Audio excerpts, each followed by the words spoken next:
The market is fully expecting the Federal Reserve to raise rates on Wednesday. But what are the prospects for 2017? With me to discuss this is Luca Paolini, Chief Strategist at Pictet Asset Management. Luca, what are you expecting the Fed to say on Wednesday about how many rate hikes we'll see in 2017? I think we're going to see the Fed hiking rates. We all know that. I think the question is for next year. There are only two Fed hikes that has been priced in. I think the Fed may sound a little bit more hawkish. I think there's been a significant improvement in terms of inflation and economic growth, and I think this has to be reflected in what the Fed is going to say. Now, in the long term, let's have a look at your first chart.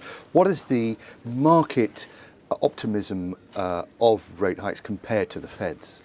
I think what we find interesting is the fact that in the last few months, we have seen the expectations for the Fed fund rates over the long term to go even higher than the Fed's own estimate, which is the first time ever, which actually is telling us that a lot of rate hikes are priced in, but not for next year, more for the coming years. And I think that's very interesting. So let's go back to next year.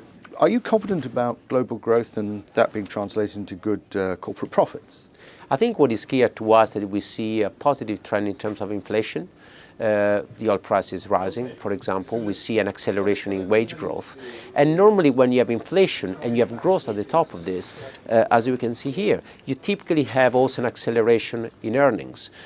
Global profits and nominal GDP growth are almost the same chart, and it's pretty clear that the trend is moving higher. So I think we could really see earnings growth between 10 and 15% next year globally. A couple of other things about 2017. First of all, the bond market.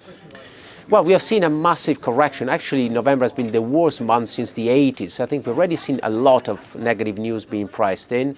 I think the bond yields may go a little bit higher, but we start to see some value, especially at the long end of the curve in the US. So I think we expect bond yields to go higher, but not much higher because a lot has already happened. And the dollar? What are you expecting for that? Well, the dollar, I think, may go up for another 3, maybe 6 months. There is still strong momentum in the US. Inflation is coming back. The Fed will hike rates. But the dollar is very, very expensive. It's 20-25% above fair value.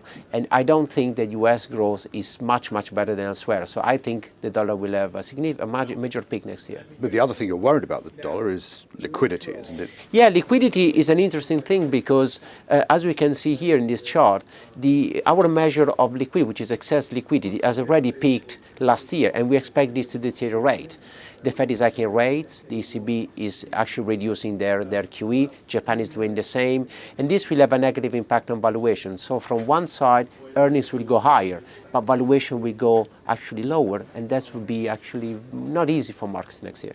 Sum it up, 2017, are you optimistic about growth and about that growth being global? We are quite optimistic on growth, but because of our liquidity concern, we feel the markets will be very volatile, will not be massive gains in equities. We see much more potential in countries like Japan, potentially Korea, and also in some emerging markets. For example, Mexican bonds have been suffering a lot.